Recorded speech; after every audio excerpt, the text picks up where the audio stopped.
প্ৰাধিকৰণ কৰিলে তাত ওয়েলকাম জনাইছোঁ।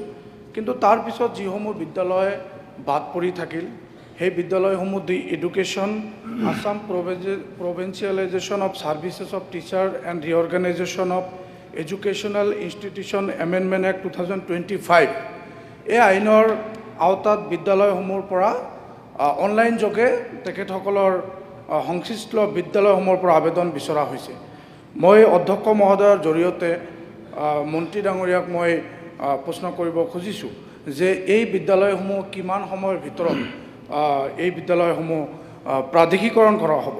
আৰু আটাইতকৈ যিখন সমস্যা আমি সকলোতে গম পাওঁ, মন্ত্ৰী ডাঙৰীয়াক মই দৃষ্টি আকৰ্ষণ কৰিব খুজিছোঁ যে ভেঞ্চাৰ স্কুলসমূহ আটাইতকৈ এটা ভয়ানক অৱস্থা। শিক্ষকসকলে আত্মহত্যা কৰি আছে। এই ভেঞ্চাৰ স্কুলসকলৰ শিক্ষকসকলে এনেকুৱাও আছে যে তেখেতসকলে আত্মহত্যা কৰি আছে। আৰু টিউটৰসকলৰ যি চাকৰি, সেই চাকৰিসমূহ কেতিয়া নিয়মীকৰণ কৰা হ'ব? LP, ME, GT, PGT লৈকে যি টিউটৰ আছে অসমত, এই টিউটৰসকলে 10,000 পৰা 12,000 টকাকৈ পায়। অধ্যক্ষ মহোদয়, 10,000 আৰু 12,000 টকা দি এখন সংসাৰ নচলে। আৰু PGT টিচাৰসকলক এজন টিচাৰকহে বছৰত BEd কৰিবলৈ ডিপুটেশ্যনত পঠোৱা হয়।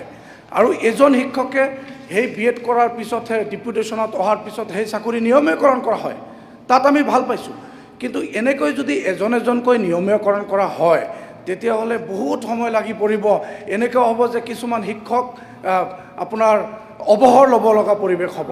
মই NCERTক মই মন্ত্ৰী ডাঙৰীয়াক মই দৃষ্টি আকৰ্ষণ কৰিব খুজিছোঁ যে NCERTক লিখি পেলাই হ'লেও নহ'লে অসমত BEd বিদ্যালয়সমূহৰ চিট বৃদ্ধি কৰি ইয়াত BEd পঢ়াৰ সুবিধা দিয়াৰ কাৰণে ব্যৱস্থা কৰিব লাগে। আপুনি একেবাৰে ধাৰাপাত গাই দিলে কিমান এনচাৰ দিব? আপুনি ছাপ্লিমেণ্টাৰী এটাহে সুধিব পাৰে।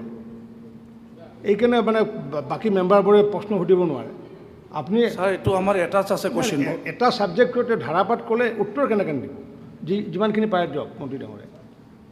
মাননীয় অধ্যক্ষ মহোদয়, মই যদিও তেওঁ ছাপ্লিমেণ্টাৰী সোধা নাই, মই সকলোৰে জ্ঞাতাৰ্থে জনাব বিচাৰোঁ যে আমাৰ আদৰ্শ বিদ্যালয়ৰ সংগঠনৰ অধীনত অসমৰ প্ৰত্যেকটো সমষ্টিত এখন এখন আদৰ্শ বিদ্যালয় খোলাৰ কথা আছিল। আমি এতিয়ালৈকে 58খন বিদ্যালয় আৰম্ভ কৰিলোঁ। যিবিলাক বিধানসভা সমষ্টিত এতিয়াও আদৰ্শ বিদ্যালয় স্থাপন হোৱা নাই, তেওঁলোকক যদি তেওঁলোকৰ হাতত কোনো প্ৰস্তাৱ আছে তেনেহ'লে আমাৰ হাতত জমা দিবৰ কাৰণে মই অনুৰোধ জনাইছোঁ। দ্বিতীয় কথাটো হ'ল যে প্ৰভিন্সিয়েলাইজেশ্যনৰ কাৰণে ইতিমধ্যে যোৱা চৰকাৰৰ দিনত 2025 চনত প্ৰভিন্সিয়েলাইজেশ্যন আইনখনৰ সংশোধনী হ'ল। আৰু সংশোধনী হোৱাৰ পাছত তৎকালীনভাৱে আমি এটা পৰ্টেল মুকলি কৰিলোঁ য'ত শিক্ষানুষ্ঠান আৰু শিক্ষানুষ্ঠানত নিয়োজিত হৈ থকা যিসকল দাবীদাৰ বা যিসকলে প্ৰভিন্সিয়েলাইজেশ্যন বিচাৰিছে তেওঁলোকৰ পৰা আবেদন সংগ্ৰহ কৰা হ'ল। ইয়াৰ পূৰ্বে প্ৰত্যেক জিলাত তেওঁলোকে লিখিত আবেদন কৰিব লাগিছিল। তাৰ পাছত জিলা পৰ্যায়ৰ কমিটিয়ে সেইটোৰ তাৰ স্ক্ৰুটিনি কৰিছিল। কিন্তু এইবাৰ আমি পোনপটীয়াকৈ আবেদন গ্ৰহণ কৰিছোঁ। আৰু ইতিমধ্যে আমাৰ যি আবেদন আহিছে, বৃহৎ সংখ্যক আবেদন আহিছে।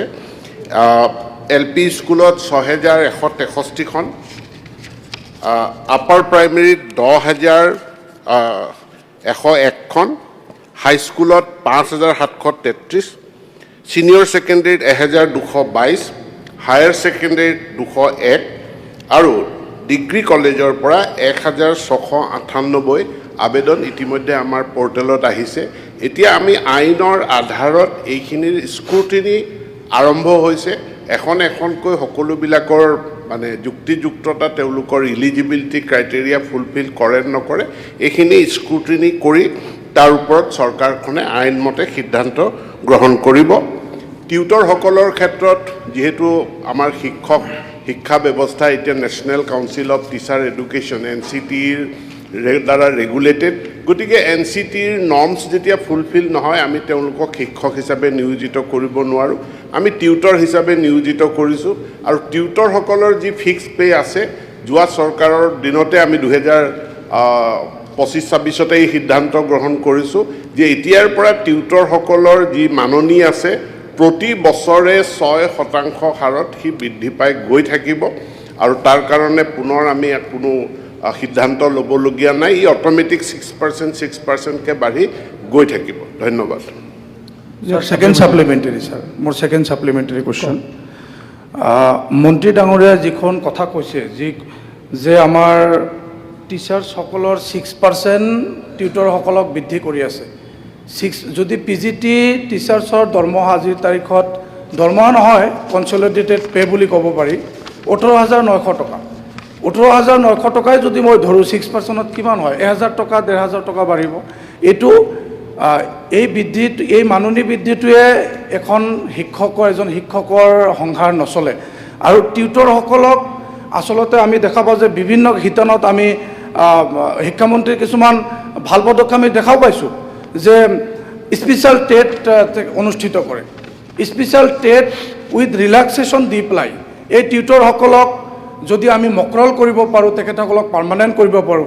কাৰণ 58 বছৰীয়া বৃদ্ধগৰাকী, 60 বছৰীয়া বৃদ্ধগৰাকী আজিৰ তাৰিখত টেট পৰীক্ষা দি পাছ কৰাটো তেখেতৰ কাৰণে যথেষ্ট কষ্ট হৈ পৰিব। সেইকাৰণে টিউটৰসকলক যদি আপোনাৰ টেট উইথ ৰিলেক্সেশ্যন যদি কৰিব পৰা যায়, এনেকুৱা প্ৰভিজন লৈ পেলাই এটা এমেণ্ড কৰি পেলাই হ'লেও যদি কৰিব পৰা যায়, তেতিয়াহ'লে অসমৰ যিমান টিউটৰ আছে গোটেই সমূহ টিউটৰ তেখেতসকলে এটা পৰিত্ৰাণ পাব আৰু তেখেতসকলেও দোৱা কৰিব যে নহয় এই চৰকাৰখনে ইমান ভাল এটা কাম কৰি থৈ গৈছে। কৰিব লাগে। ঠিক আছে, মিনিষ্টাৰ প্লিজ ৰিপ্লাই।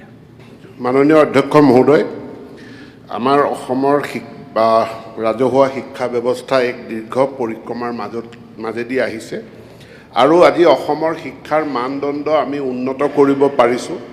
2012 চনৰ পৰা যেতিয়াৰ পৰা চৰকাৰে টেট শিক্ষক নিযুক্তি দিয়াৰ প্ৰক্ৰিয়া আৰম্ভ কৰিলে, আমি গুণগতভাৱে ভাল শিক্ষক পোৱা আৰম্ভ কৰিছোঁ। এতিয়া টেট পৰীক্ষাত শিথিলতা এইটো কোনো ধৰণে গ্ৰহণযোগ্য কথা নহয়। বাট শিক্ষক নিযুক্তিৰ ক্ষেত্ৰত যিখিনি NCTয়ে নৰ্মছ ৰুলছ বান্ধি দিছে তাত আপোচ কৰা, তাত শিথিলতা অনা মানেই হ'ল যে আমি অসমৰ শিক্ষানুষ্ঠানত গুণগত শিক্ষাৰ ক্ষেত্ৰত আমি কম্প্ৰমাইজ কৰিছোঁ। সেই কম্প্ৰমাইজ আমাৰ চৰকাৰখনে কোনো পৰিস্থিতিতে নকৰে। আৰু যিহেতু তেওঁলোকৰ দৰমহা টিউটৰসকলে কিমান মাননি পাব সেইটো এই বিধানসভাই পাছ কৰা আইনখনতে উল্লেখ আছে। সেই সময়ত সকলো বিধায়কে তাত ডিবেটত অংশগ্ৰহণ কৰিছে। আনকি 2025 যিখন সংশোধনী আইন, সেই আইনখনত আছে। এইটো কোনো এক্সিকিউটিভ অৰ্ডাৰ নহয়, এইটো কোনো কেবিনেটৰ সিদ্ধান্ত নহয়। আইনখনতে টিউটৰসকলৰ মাননি কিমান হ'ব আইনত লিখা আছে। আৰু আইনখন সংশোধন কৰি কোৱা হৈছে যে এইটো 6%কৈ বাঢ়ি যাব আৰু 6%কৈ বাঢ়ি গ'লে তেওঁলোকে সেইখিনি সকাহ পাব। যদি তাৰ মাজত তেওঁলোকে প্ৰফেশ্যনেল কোৱালিফিকেশ্যন আয়ত্ত কৰিব পাৰে, তেতিয়াহ'লে তেওঁলোকক টিচাৰলৈ উন্নীত কৰা যায়। আৰু বিদ্যালয় শিক্ষাৰ ক্ষেত্ৰত ভাৰত চৰকাৰ খুবেই চিৰিয়াছ, আমি অসম চৰকাৰো খুবেই চিৰিয়াছ। ইয়াত কোৱালিটিত, ইলিজিবিলিটিত কোনো কম্প্ৰমাইজ নহয়। ধন্যবাদ। বেবী বেগম।